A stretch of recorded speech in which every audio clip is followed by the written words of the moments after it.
പിന്നെ അയാള് ബ്ലൗസിന്റെ ഉള്ളിൽ കൂടെ കൈ കടത്തി ഒരു 2-3 മിനിറ്റ്. പിന്നെ അയാളെ കൈ താഴോട്ട് പോയി. പിന്നെ എന്റെ പറയാൻ അവിടെയൊക്കെ കൈ സ്പർശിച്ചു. അതൊക്കെ ഏകദേശം എത്ര സമയം നീണ്ടു നിന്നു? ഒരു സർജറി കഴിഞ്ഞ് തൈറോയിഡിന്റെ സർജറി ആയിരുന്നു 18-ാം തീയതി മാർച്ച് 18-ന്.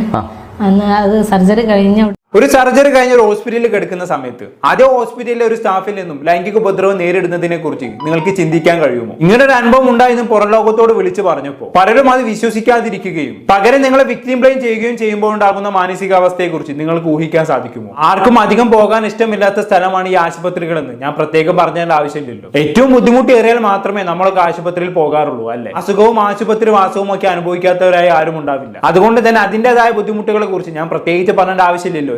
പലർക്കും ജീവിതത്തിലെ ഏറ്റവും മോശം ദിവസങ്ങൾ എന്ന് പറയുന്നത് ആശുപത്രിയിൽ കിടന്ന ദിവസങ്ങളായിരിക്കും. പലതരം രോഗങ്ങളുമായി ബുദ്ധിമുട്ടുന്ന എത്രയോ മനുഷ്യന്മാരുണ്ടല്ലോ. സാമ്പത്തികമായും ശാരീരികമായും മാനസികവുമായ ബുദ്ധിമുട്ടുകളൊക്കെ തരണം ചെയ്തുകൊണ്ട് ഇത്തരം രോഗികളൊക്കെ ആശുപത്രിയിലേക്ക് പോകുന്നത് താങ്കളുടെ രോഗത്തിൽ നിന്ന് മുക്തി നേടാൻ വേണ്ടിയിട്ടാണ്. ഒരുപാട് പ്രതീക്ഷകളോടെയാണ് ഇവർ ചെല്ലുന്നത്. ഇങ്ങനെ ചൊല്ലുമ്പോൾ തന്നെ ആ ആശുപത്രിയിലെ ഒരു ജോലിക്കാരൻ നിന്നും വളരെ മോശം അനുഭവം ഉണ്ടായുള്ള അവസ്ഥകളൊന്ന് ആലോചിച്ച് നോക്കി. അത്തരത്തിലൊരു യുവതിക്ക് നേരിടേണ്ടി വന്ന അനുഭവത്തെ കുറിച്ചാണ് നമ്മൾ ഇന്ന് സംസാരിക്കാൻ പോകുന്നത്. തൈറോയിഡ് ഓപ്പറേഷൻ കഴിഞ്ഞ് ഐസിയുലേക്ക് മാറ്റിയ സമയത്ത് ശശീന്ദ്രൻ എന്ന് പറയുന്ന ഒരു അറ്റൻഡറിൽ നിന്നാണ് ഈ യുവതിക്ക് ലൈംഗികമായിട്ടുള്ള ഉപദ്രവം നേരിടേണ്ടി വന്നത്. ആ യുവതി തന്നെ അനുഭവം പങ്കുവെക്കുന്നുണ്ട്. നമ്മൾ ഒന്ന് കണ്ടോക്കാം. സർജറി കഴിഞ്ഞ തൈറോയിഡിന്റെ സർജറി ആയിരുന്നു 18-ാം തീയതി മാർച്ച് 18-ന്.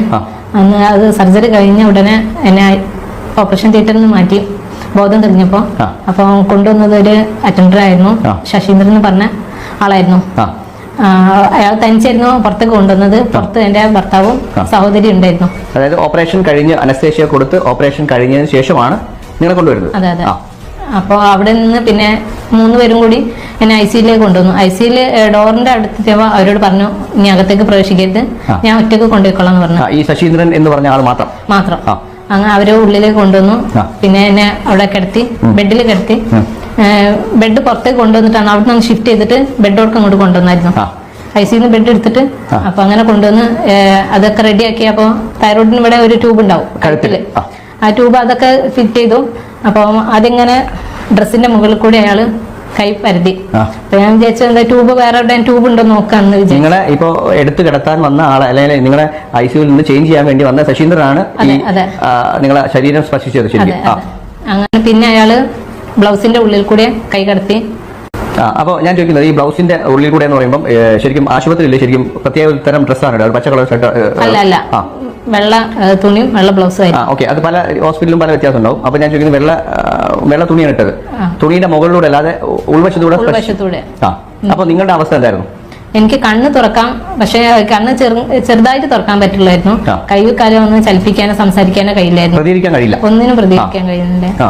എന്തായാലും ഞെട്ടിക്കുന്ന വെളിപ്പെടുത്തലാണ് യുവതി നടത്തിയിരിക്കുന്നത്. ഒരിക്കലും ആ ഹോസ്പിറ്റലിൽ വെച്ച് നടക്കാൻ പാടില്ലാത്ത സംഭവമാണ് നടന്നിരിക്കുന്നത്. ജീവിതത്തിൽ ഒരിക്കലെങ്കിലും എന്തെങ്കിലും ഓപ്പറേഷനിലൂടെ കടന്നു പോയവരുണ്ടാകും. സർജറി കഴിഞ്ഞാലും അനസ്തീഷ്യയുടെ ഡോസ് ഉള്ളത് കൊണ്ട് തന്നെ കുറച്ച് സമയത്തേക്ക് നമ്മൾ ആകെ ഒരു മരവിച്ച അവസ്ഥയിലായിരിക്കും. ചിലർക്ക് സംസാരിക്കാൻ കഴിയില്ല, കൈയും കാലും ഒന്നും അനക്കാൻ കഴിയില്ല. അങ്ങനെ കിടക്കുന്ന ഒരു യുവതിയോടാണ് ഇയാളെ അതിക്രമം കാണിച്ചതെന്ന് ഓർക്കണം. ഇങ്ങനെ എത്ര രോഗികളോട് ഇയാൾ ഇങ്ങനെ പെരുമാറിയിട്ടുണ്ടാകുമെന്ന് ആലോചിച്ച് നോക്കി. ഈ യുവതി തന്നെ അനുഭവം തുറന്ന് പറഞ്ഞതുകൊണ്ട് നമ്മൾ എല്ലാവരും ഇത് അറിഞ്ഞു. എന്നാൽ പുറത്തറിയാത്ത എത്ര സംഭവങ്ങൾ നടന്നിട്ടുണ്ടാകും. താൻ ലൈംഗികമായി അബ്യൂസ് ചെയ്യപ്പെട്ടു എന്ന് മനസ്സിലാക്കാൻ പോലും കഴിയാതെ ആ ഹോസ്പിറ്റലിൽ നിന്നും ഡിസ്ചാർജ് ആയി പോയ എത്ര രോഗികൾ ഉണ്ടാകും. രോഗിയുടെ നിസ്സഹായാവസ്ഥയെ മുതലെടുത്തുകൊണ്ട് ഇത്തരം ക്രൂരതകൾ ചെയ്യാൻ എങ്ങനെയാണ് ഒരു മനുഷ്യന് സാധിക്കുന്നത്? കഴിഞ്ഞിട്ടില്ല. ശശീന്ദ്രൻ എന്ന് പറയുന്ന അറ്റൻഡറുടെ ക്രൂരതയെ കുറിച്ച് യുവതി ഇനിയും തുറന്ന് സംസാരിക്കുന്നുണ്ട്. അന്ന് കേട്ടോക്കാം. അവസ്ഥയിൽ പിന്നെ അയാള് ബ്ലൗസിന്റെ ഉള്ളിലൂടെ കൈയിട്ടു. എത്ര സമയം നീണ്ടു നിന്നു ഏകദേശം നിങ്ങളുടെ കാഴ്ചപ്പാടില്? ഒരു 2-3 മിനിറ്റ്. പിന്നെ അയാളെ കൈ താഴോട്ട് പോയി. പിന്നെ എന്റെ പറയാൻ അവിടെയൊക്കെ കൈ സ്പർശിച്ചു. അതൊക്കെ ഏകദേശം എത്ര സമയം നീണ്ടു നിന്നു? ഒരു 4-5 മിനിറ്റ്. അപ്പോഴൊന്നും എനിക്ക് പ്രതികരിക്കാൻ കഴിയുന്നില്ല. ഓക്കെ, 5 മിനിറ്റോളം ഇയാൾ തന്നെ ചൂഷണം ചെയ്തെന്നാണ് യുവതി പറയുന്നത്. ആ സമയത്ത് അവിടെ മറ്റാരും ഉണ്ടായിരുന്നില്ല എന്നാണ് ഞാൻ ആലോചിക്കുന്നത്. ഐസി ആവുമ്പോൾ എന്തായാലും ഒരു നഴ്സ് ഉണ്ടാവേണ്ടതല്ലേ? എനിക്ക് തോന്നുന്നത് ഇത് ഏതെങ്കിലും സർക്കാർ ആശുപത്രിയിൽ വെച്ചാണ് സംഭവിച്ചത് എന്നുള്ളതാണ്. കാരണം മറ്റാരും ഈ രോഗിയെ ശ്രദ്ധിക്കാനുണ്ടായിരുന്നില്ല. സർക്കാർ ആശുപത്രികളിൽ രോഗികളുടെ എണ്ണം കൂടുതലും സ്റ്റാഫുകളുടെ എണ്ണം കുറവുമാണ് ഉണ്ടാവാറുള്ളത്. അതുകൊണ്ട് തന്നെ നഴ്സുമാർ ചെയ്യുന്ന ജോലികൾ പോലും അറ്റൻഡർമാർ ചെയ്യുന്നത് കണ്ടിട്ടുണ്ട്. ഇങ്ങനെ ആവണം ഇയാൾക്കും ഈ യുവതിയോട് മോശമായി പെരുമാറാനുള്ള സാഹചര്യം ലഭിച്ചത്. അല്ലെങ്കിൽ ഐസിയുലേക്ക് മാറ്റുന്ന സമയത്ത് എന്തായാലും ഒരു നഴ്സ് കൂടെ തന്നെ ഉണ്ടാവേണ്ടത്.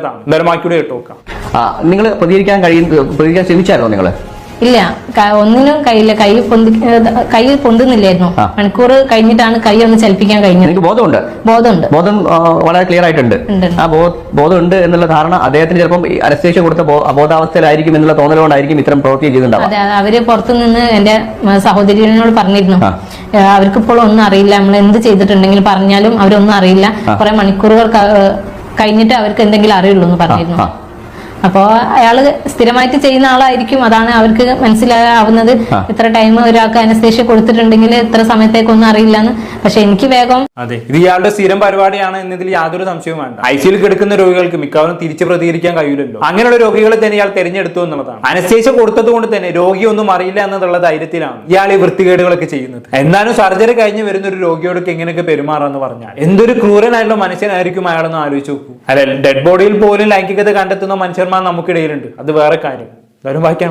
ഞാൻ ചോദിക്കുന്നതാ, ഇപ്പൊ ആ സമയത്ത് ആരും ഉണ്ടായിരുന്നില്ല അവിടെ? ഇല്ല, ഞാൻ ആരും കണ്ടിട്ടില്ലായിരുന്നു. കുറെ പേഷ്യൻസ് ഉണ്ടെന്നല്ലാതെ വേറെ ആരും ഞാൻ കണ്ടിട്ടില്ലായിരുന്നു. നിങ്ങളുടെ കൂടെ പേഷ്യൻസ്, വേറെ ഏതെങ്കിലും പേഷ്യൻസ് കിടപ്പുണ്ടോ? ഒക്കെ കോമ സ്റ്റേജില് വെന്റിലേറ്ററിലൊക്കെ കുറെ പേഷ്യൻസ് ഉണ്ട്. പിന്നെ സർജറി കഴിഞ്ഞ് കൊണ്ടുവന്ന പേഷ്യൻസ് ഉണ്ട്. പക്ഷെ ഒരാൾക്ക് പോലും കണ്ണ് തുറക്കുകയോ ബോധം വന്നിട്ടോ ഇല്ല. നിങ്ങളുടെ ഇതുപോലെ തന്നെ നിങ്ങളുടെ ശരീരത്തിന്റെ മുകളിൽ, ഡ്രസ്സിന്റെ മുകളിലൂടെ അല്ല, ഉള്ളിലൂടെ മനഃപൂർവ്വം ചെയ്യണം എന്ന് വെച്ചിട്ട് മാത്രമായിരിക്കും ഈ സംഭവം ചെയ്തിട്ടുണ്ടാവും അല്ലെ? അതായത് സാധാരണ പുറം വശത്തൂടെ ആണെങ്കിൽ പോലും കൈ തട്ടിപ്പോയി എന്ന് നമുക്ക് വേണമെങ്കിൽ വിചാരിക്കാം. പക്ഷെ ഈ 2-3 മിനിറ്റ് സമയമാണ് അവിടെ ഒരു ക്വസ്റ്റ്യനിൽ നിൽക്കുന്നത് അല്ലേ? അത് വളരെ ക്രൂരമായിട്ടാണ് അയാള് ഉപയോഗിച്ച് പ്രവർത്തിച്ചത്. അങ്ങനെ അപ്പൊ ഈ വേറെ ആരെങ്കിലും ചെയ്തതായിട്ട് നിങ്ങൾക്ക് അപ്പുറം ഇപ്പുറം കിടക്കുന്ന ആരെങ്കിലും കണ്ടായിരുന്നോ നിങ്ങൾ? അങ്ങനെ അത് കഴിഞ്ഞ് കുറച്ച് കഴിഞ്ഞപ്പോ വേറൊരു പേഷ്യന്റിനായിട്ട് വന്നു. അപ്പൊ എന്റെ വലതുവശത്ത് വന്ന് പിന്നെ എന്റെ കൈ തണ്ടയിൽ പിടിച്ച് എന്താ മോളെന്നൊക്കെ ചോദിച്ചു. ഇദ്ദേഹത്തിന്റെ പെരുമാറ്റം എങ്ങനെയായിരുന്നു ശരിക്കും? നല്ല സൗമ്യമായിട്ടാണ് പെരുമാറുന്നത് പുറത്തുള്ള ആളുകളോടൊക്കെ. പക്ഷെ എന്നോട് ഇങ്ങനെ പിന്നെ വന്നപ്പോ ഇങ്ങനെ എന്താ മോളെ എന്നൊക്കെ ചോദിച്ചു ഇങ്ങനെ ചിരിച്ചു.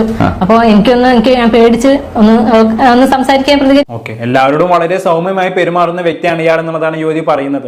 അല്ലെങ്കിലും ഇത്തരക്കാർക്ക് ഇങ്ങനെ തന്നെ ആയിരിക്കും. എല്ലാവരോടും നല്ലോണം ചിരിച്ചു നിൽക്കും, ഒടുക്കത്തെ വിനയായിരിക്കും, നല്ലോണം ഹെൽപ്മെന്റ് ആയിട്ടുള്ള ആളൊക്കെ ആയിരിക്കും. പക്ഷെ പുറമേ കാണുന്ന പോലെ ആയിരിക്കും ഉള്ളിലിരിപ്പ് വളരെ മോശമായിരിക്കും. അങ്ങനെയുള്ള ആട്ടിൻതോലിട്ട ചെന്നായ്ക്കൾ നമ്മുടെ സമൂഹത്തിൽ ഇഷ്ടം പോലെ ഉണ്ട്. ഇയാൾ രണ്ടാമത്തെ വന്ന യുവതിയോട് കൈയൊക്കെ പിടിച്ച് എന്താ മോളെ സുഖമില്ലേ എന്നൊക്കെ ചോദിച്ചെന്നാണ് പറയുന്നത്. അതൊരു അടവാണ്, യുവതിയിൽ ഒരു കൺഫ്യൂഷൻ ഉണ്ടാക്കാനുള്ള പരിപാടിയാണ്. നേരത്തെ ലൈംഗികമായി ഉപദ്രവിച്ച ആള് തന്നെയാണോ ഇപ്പൊ നല്ല രീതിയിൽ പെരുമാറുന്നത് എന്നൊരു കൺഫ്യൂഷൻ ഉണ്ടാവില്ല. ഒരു വാക്കൂടെ കേട്ടോക്കാം.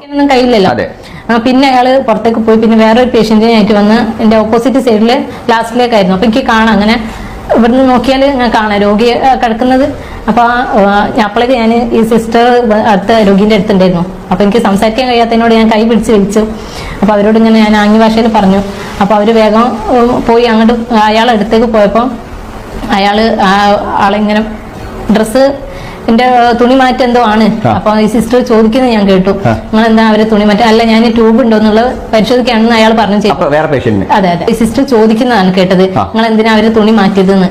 അപ്പൊ അയാൾ ഇങ്ങനെ ട്യൂബ്, അപ്പം പറഞ്ഞു തൈറോയിഡിന്റെ പേഷ്യന്റിന് ട്യൂബ് ഇല്ല എന്നുള്ളത് നിങ്ങൾക്ക് അറിയില്ലെന്ന് ചോദിച്ചു. സിസ്റ്റർ ചോദിച്ച പാടെ അയാൾ പുറത്തേക്ക് ഇറങ്ങി. നിങ്ങൾക്ക് ട്യൂബ് ഇട്ടായിരുന്നു? കേട്ടില്ല. അവിടെ വരുന്ന ഓരോരോ രോഗികളെയും ഇയാൾ ഇങ്ങനെ ഉപദ്രവിക്കുന്നുണ്ട് എന്നർത്ഥം. ആശുപത്രിയിൽ വെച്ച് ലൈംഗിക ഉപദ്രവം നേരിടേണ്ടി വന്ന സംഭവങ്ങൾ ഇതിനു മുമ്പ് നമ്മൾ കേട്ടിട്ടുണ്ട് അല്ലേ? എന്തായാലും യുവതി ഇങ്ങനെ ഒരു അനുഭവം തുറന്നു പറഞ്ഞപ്പോൾ അത് കേട്ട് വേട്ടക്കാരനെ കുറ്റപ്പെടുത്തുന്നതിനേക്കാളും യുവതിയെ വിക്ടിം ബ്ലെയിം ചെയ്യുകയാണ് പലരും ചെയ്തത്. ഈ വീഡിയോക്ക് താഴെ വന്ന ചില കമന്റുകൾ ഞാൻ വായിച്ചുതരാം. നല്ല സുഖം കിട്ടിക്കാണും, ഇതുകൊണ്ടാണ് പ്രതികരിക്കാതിരുന്നത്. ഇതൊക്കെ ചെയ്യുമ്പോൾ നീ ചത്ത് കിടക്കുമായിരുന്നോ? നാണമില്ലല്ലോ. ഏച്ചി തൊടുമ്പോൾ കരണക്കുറ്റി നോക്കി ഒന്ന് അടിച്ചാൽ പിന്നെ തൊടുമോ? ശരീരഭാഗങ്ങൾ മുഴുവൻ അയാൾ തൈകിയിട്ട് സുഖമായി ഇരുന്നു കൊടുത്തു, പ്രതികരിച്ചില്ല. വീട്ടിലെത്തി സുഖം പോയപ്പോ ചിന്തിക്കുന്നത് കഷ്ടം. എന്താ അവരോടൊക്കെ പറയാ? അയാൾ വന്ന് തഴുകിയപ്പോ സുഖിച്ച് കിടക്കുമായിരുന്നില്ലേ? കരണക്കുറ്റി നോക്കി പൊട്ടിക്കാമായിരുന്നില്ലേ? എന്തൊക്കെയാണ് ഇവർ ചോദിക്കുന്നത്? ഓപ്പറേഷൻ കഴിഞ്ഞ അനസ്തേഷ്യയുടെ ഡോസിൽ കിടക്കുന്ന ഒരു രോഗിയെ കുറിച്ചാണ് ഇങ്ങനെയൊക്കെ പറയുന്നതെന്ന് ഓർക്കണം. എന്തൊക്കെ തരം മനുഷ്യന്മാരാണ് നമുക്ക് ചുറ്റുമുള്ളതെന്ന് നോക്കി ഒന്നും പറയണ്ട. എന്തായാലും ശശീന്ദ്രൻ എന്നൊരു പേര് മാത്രമേ യുവതി ഈ വീഡിയോയിൽ പറഞ്ഞിട്ടുള്ളൂ. ഹോസ്പിറ്റലിൽ ഏതാണ് സ്ഥലം എവിടെയാണെന്നൊന്നും പറഞ്ഞിട്ടില്ല. എന്തായാലും എത്രയും പെട്ടെന്ന് ഇയാൾക്കെതിരെ നിയമ നടപടി ഉണ്ടാവണമെന്നാണ് എനിക്ക് പറയാനുള്ളത്. ഇയാളെപ്പോൾ ഒരുവനെ ഒന്നും വെച്ചോണ്ടിരിക്കാൻ പാടില്ല, പിടിച്ച് ജയിലിടണം. ഇല്ലെങ്കിൽ ഇനിയും ഇതുപോലുള്ള നിസ്സഹായരായിട്ടുള്ള രോഗികളെ ഇയാൾ ഇനിയും ഉപദ്രവിക്കും. അതുകൊണ്ട് തന്നെ ഇയാൾക്കെതിരെ പോലീസിൽ കേസ് കൊടുക്കണം എന്ന് തന്നെയാണ് എനിക്ക് യുവതിയോട് പറയാനുള്ളത്. എന്നാലേ ഇപ്പോൾ നിങ്ങൾക്കുണ്ടായ അനുഭവം മറ്റൊരു സ്ത്രീക്ക് ഉണ്ടാവാതിരിക്കുകയുള്ളൂ. എന്തായാലും കൂടുതലൊന്നും ഞാൻ പറയുന്നില്ല. എന്താണ് കേട്ട് നിങ്ങൾക്ക് തോന്നുന്നത്? കമന്റ് ബോക്സിൽ രേഖപ്പെടുത്തുമല്ലോ. പുറത്തൊരു ടോപ്പിക്കുമായി വീണ്ടും കാണാം.